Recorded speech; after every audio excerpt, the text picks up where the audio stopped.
Alright, today we're going to be installing swing out tool cases. They're going to mount right here and here. And I already see one thing I'm not sure if it's going to work the way I want, because my bed light button is right there and I think they install right there. So that might be an in the way kind of thing, which kind of might be a pain in the butt. A little less convenient. And I think some of the screw mounts might mount into here, and if that's the case, I hope the bed liner isn't so thick in there that I can't get the screws mounted, but we'll see. We're going to start with the passenger side first, because there's not a light switch on this side.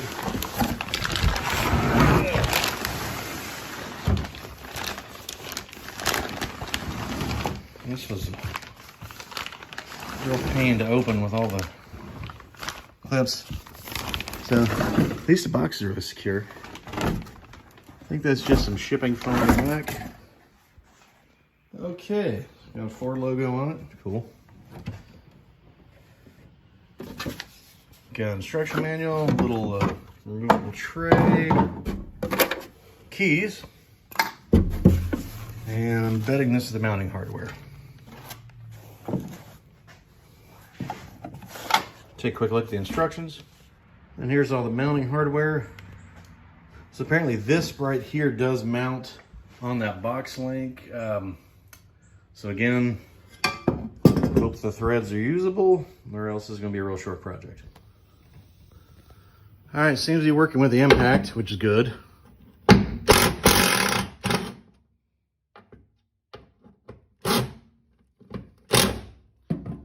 All right. Cool. All right, so we've got that mounted. On to the next part, we've got to take out the tail light. Yay. The instructions are calling for an 8mm, but this little, is that a 5/16?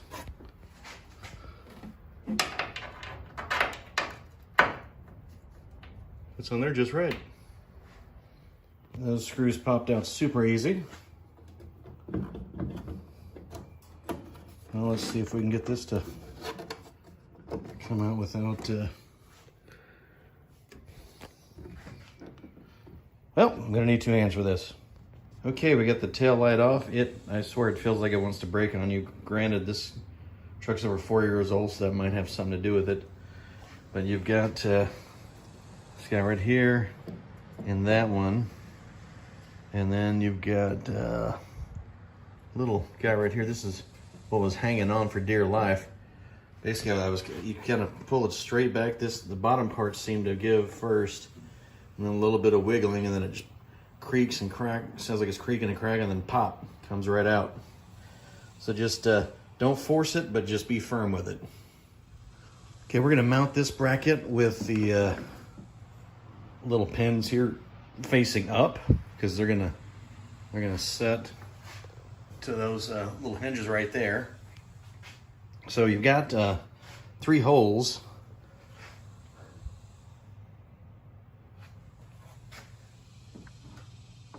And the strange thing with mine is, oh, I see, never mind. Okay, got to go in through here. Got it. Go ahead and slide that middle bolt through. Holds it in place. And there's these spacers here that are for the top and the bottom, because the holes are a little oversized. And this one, the middle one, is not. So I'm gonna bolt that one up first. I wouldn't tighten it all the way, so that way you can kind of line it up. So just kind of get it snug enough to where you can still move this around a little bit. While you're at it, go ahead and grab a 13mm wrench to hold the back of the nut when you decide to tighten all these down. Okay, we've got those in. You gotta see how that mounts.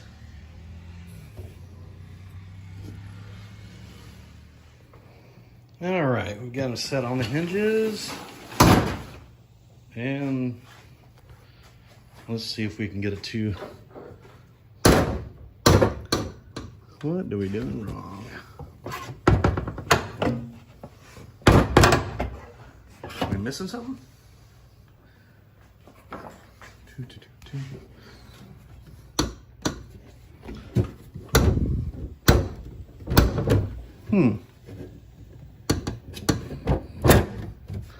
Okay.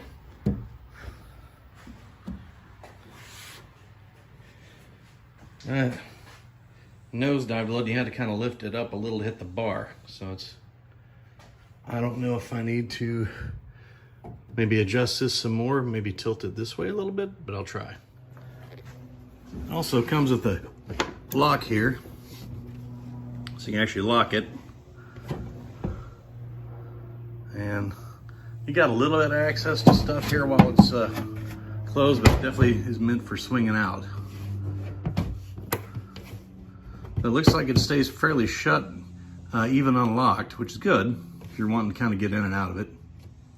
All right, now we're going to attempt to put the taillight back in. Wish me luck. These boxes are rated for 75 pounds.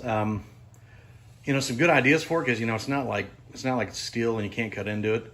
But at least when you shut your gate and you lock it, you can't release that latch, which would allow you to take the whole box.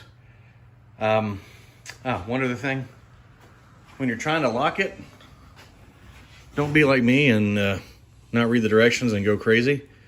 This right here, this little tab, you twist the whole lock first to lock it, to close it, and then you turn the key to lock it, instead of, I was trying to turn the key just to lock it and I couldn't get it to lock, and I was like, what is going on here?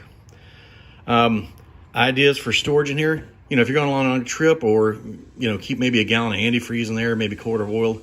And here I'm keeping my hitch and toe straps and stuff like that, stuff I really would like to, you know, declutter the back area of my truck with, the back seat. And that's all real easy, and I'm going to do the other side here in a little bit, and we'll be all done.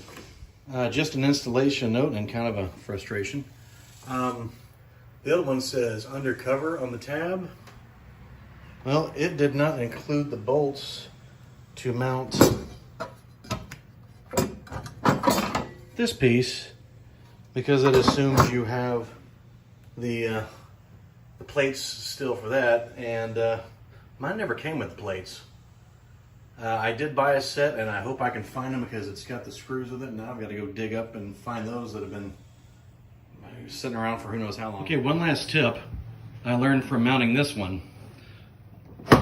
So if you want it to close perfectly like that every time and not have to fidget with it, go ahead and put it on the hinges, and then tighten this bracket. Go ahead and put it on the hinges, snap it in place, then tighten these down, and that will line it up perfectly for you. Just a little side note, I would get a really small drill bit, smallest one you've got, and drill a little hole under the bottom of each, just in case moisture does collect. Just got a place to drain it, doesn't sit there. I had a little separation of the lid at one point in time when I took it through a car wash, and it did accumulate a bunch of water there. I didn't realize, because I didn't open the box for a long time. So definitely keep a lookout for that. Haven't had any problems since, and it was just a little bit of a looseness in the lid on the driver's side. Passenger side's been nothing but perfect. So that wraps up this installation. If you liked it, please do like it, subscribe, and share it. Also appreciate any comments. That's how we grow the channel, and look forward to seeing everybody in the next video. Thanks.